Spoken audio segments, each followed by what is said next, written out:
two grassroots groups in town have sprung up to help support local special needs students and their families, and they're joining forces March 23rd to provide parents and caregivers a chance to see a film while the students get a chance to enjoy some supervised social and recreational activities.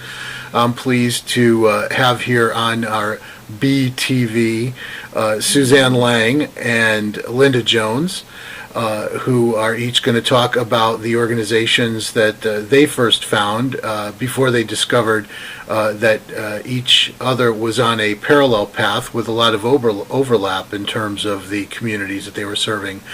Suzanne, what was the impetus for the start of your organization, which you've dubbed PAC? Yes, Newtown PAC is parents advocating for their children. I started my group about 2 years ago, and the purpose behind it was to provide information for parents as well as support.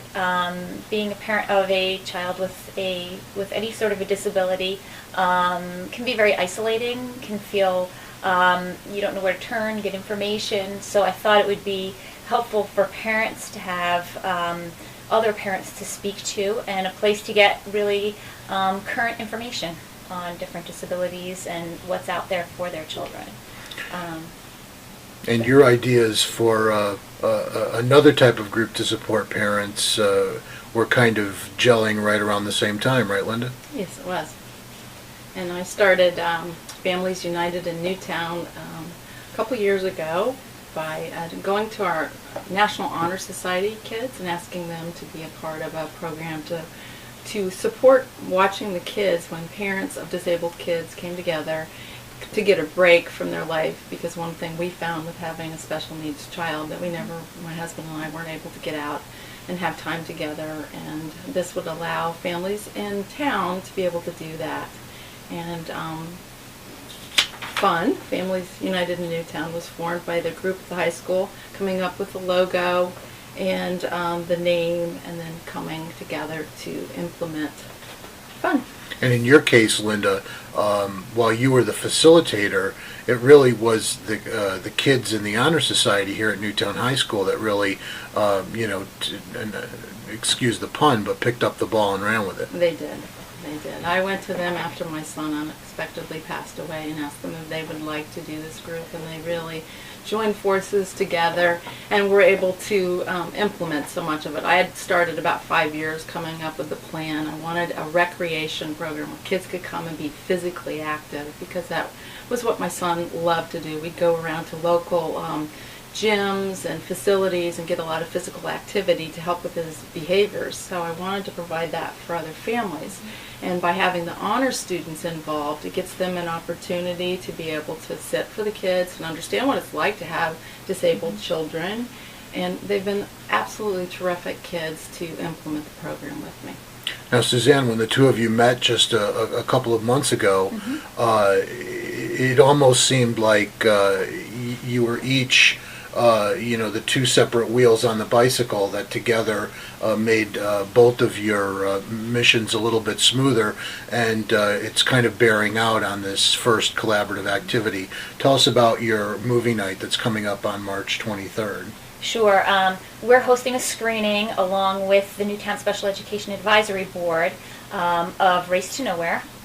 It is a movie for special education. It doesn't even speak to special education in the film.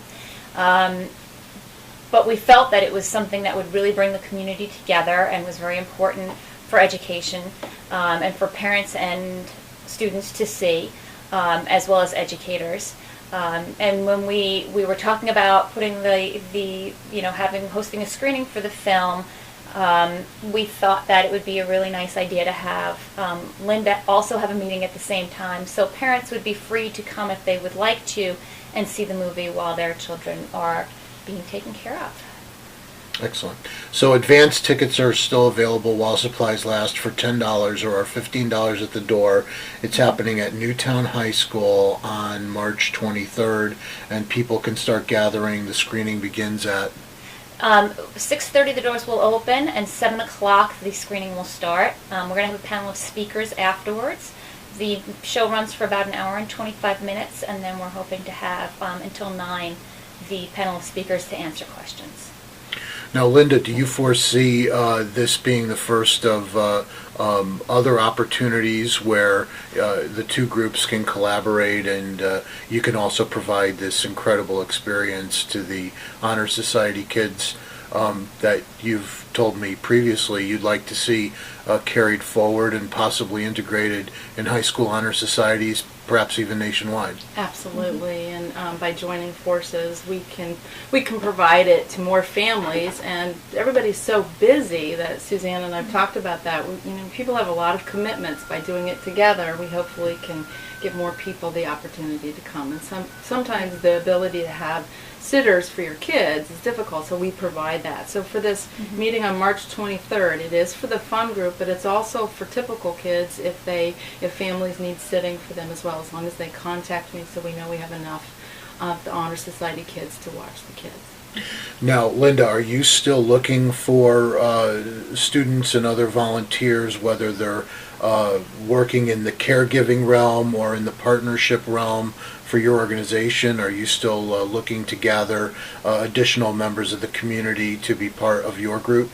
Absolutely, because there's so many pieces to this that takes a lot of time to do in terms of building a website, coming up with pamphlet information. We want to get the information out there so people know that this is available, because it is an opportunity for them to bring their kids and really have a good time and be physically active. And on your own, before this collaboration, you already hosted one other event that was just a fun group where there was recreation for the kids, some socializing for the parents, and caregiving by you and Honor Society volunteers. How do people get in touch with you if they want to either find out more about how you can help them or hopefully how they can help you? If you go to funforthedisabled@gmail.com, you can email me that way, and I can get the information from the website. Yep. How about Newtown PAC? Newtown PAC has a website, www.newtownpac.com, or they can reach me personally at SuzanneArt19@sbcglobal.net. Excellent. Thank you, folks. Thank you.